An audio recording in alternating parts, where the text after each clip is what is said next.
Welcome back, everybody, and thanks for coming to Paracord Reviews. This week, we're actually going to review some paracord, and that's the Bengku Paracord. This is all over Amazon. It is a very popular paracord. It runs on the cheaper side. This is Chinese-made paracord, saying that right up front. But it's all over. It's a good price. We're going to take a look at it, see if it's worth you guys looking into. Before we do that, though, thank you for all my subscribers, 500 plus. Thank you all. And if you could, please help support this channel by taking a look at the description down below, using the Amazon link for any of your purchases.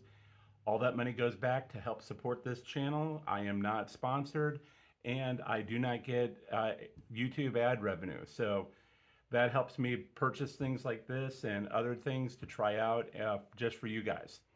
So let's get on to the review. Bengku. I've seen this stuff around for years now.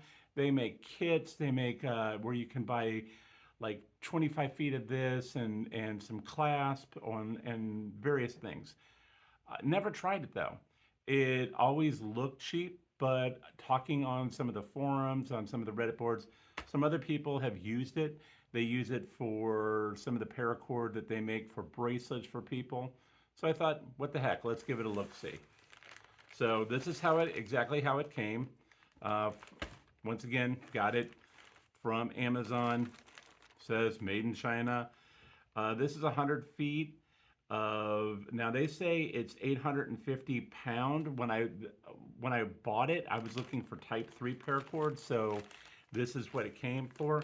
I want to say I got it for $8.99 ballpark price there. I'd have to double check that, and I will, and I'll put that here on the screen. So there's the paracord.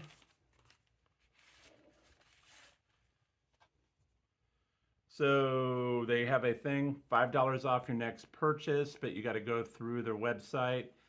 I guess, I don't know how you get that, but they have the fire starters, first aid kit, survival kit, paracord. So, but they don't really tell you how to get that $5 off. So we'll have to take a look at that. So first thing, wrap nicely. They didn't do the little Velcro thing there. So just kind of more not old-fashioned, but no frills. I'm okay with that. So this is, I've never seen this before, but they have a piece here and it says begin. And it's tied off and what have you. So you know where the beginning of the rope is. That's different. Like I said, I've never seen that before. I'm assuming maybe they have another piece. I don't see an end piece. But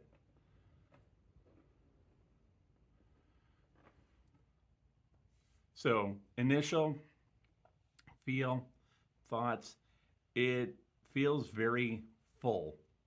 It is, it feels nice, not too rough. So I could see why some people use this for bracelets and the like. It is definitely, you don't run into the flatness. So as I twist it, it is fully round. So either they put the sheath smaller or there's more than 7 strands in here. We'll find out in a second. The coloring is very nice. This is woodland camo. I believe that's what it said it is. Oh, it's forest camo. So it doesn't have any other red in there, but it's got a nice coloring to it. Overall, yeah, this isn't going to be too scratchy. I will say the feel makes me think this is probably more polyester than nylon, or it's a nylon poly mix, but we'll see that when we get to the burn test. So let's cut it up, check the insides. So what are we dealing with here? Is it even real paracord? Yes, it is. And we're dealing with, that completely came apart. So 1, 2,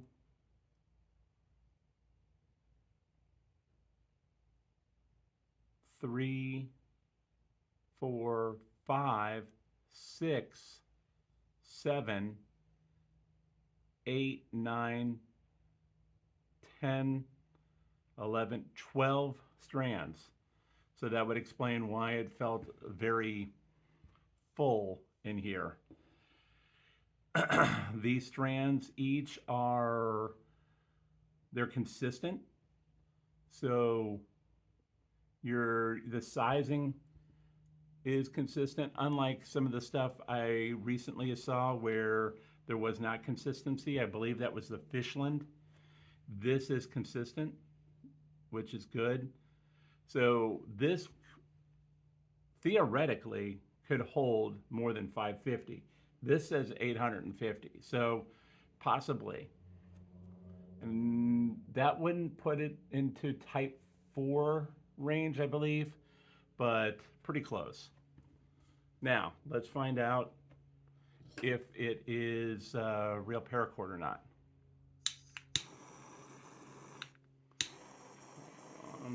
I'm still getting the hang in this. 2 weeks in, I'm still getting the hang.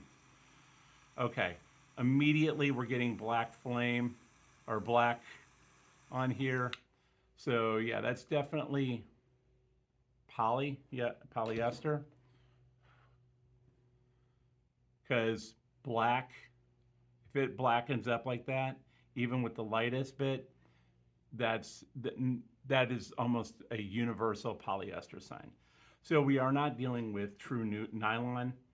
Nothing wrong with that, especially this is not survival. This would probably, you know what, you could use this outdoors. You could use it for tents. You could use it to hang up a food bag, something like that. I would not necessarily risk my life on this, but we'll see. So, it holds its shape. So you can see I bent it a little bit, but I think that has to do with how full it is.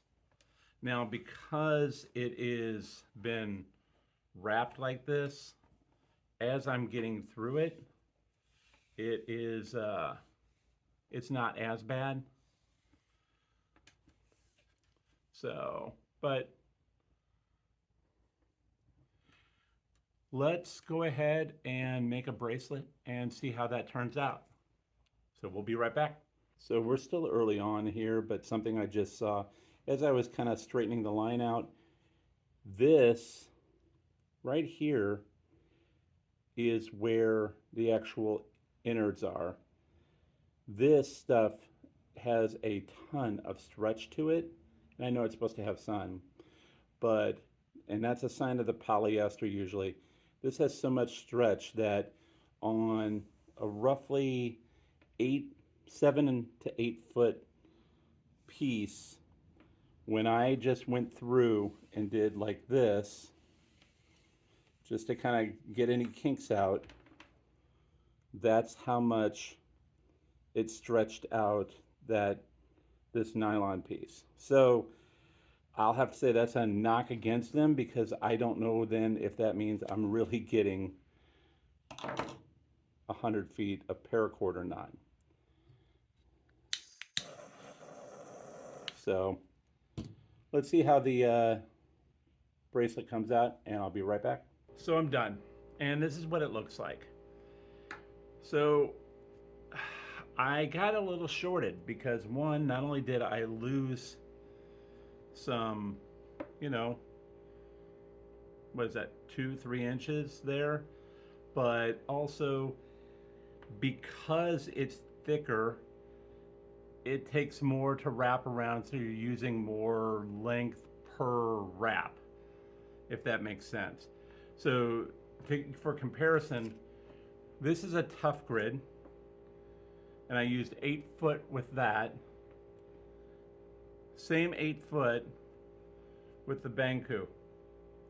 So you can see There's not, you get more wrap, same amount of paracord, but more wrap so that you have a fuller bracelet and it's not as thick around. So that's something to think about when you're making bracelets. Now, if you're doing Solomon slash Cobra weave, maybe that's not as big of a deal, but it's something that you're going to have to keep in mind. Working with it wasn't bad. It, like I said, because it's thicker, it takes more to go around, so you're not getting as much bracelet length as you may desire. So take that into consideration. I would also say that it feels heavier because of these 12 strands. Could they have taken one or two out, made it a little thinner? That might loosen it, or that might put it more in line. Tough Grid's mil spec. This is not. This is nylon. This is polyester. So Tough Grid costs more though. So that's part of the consideration. I'm not unhappy with this. I'm just not blown away either. Maybe I'm being a little picky today, but considering the stretch aspects of it, and considering that I ran into this problem, and because of the bulkiness of it, where we've done others that have been thicker but not as bulky as this, overall I'm going to give this a 3 out of 5 stars. It's not bad stuff.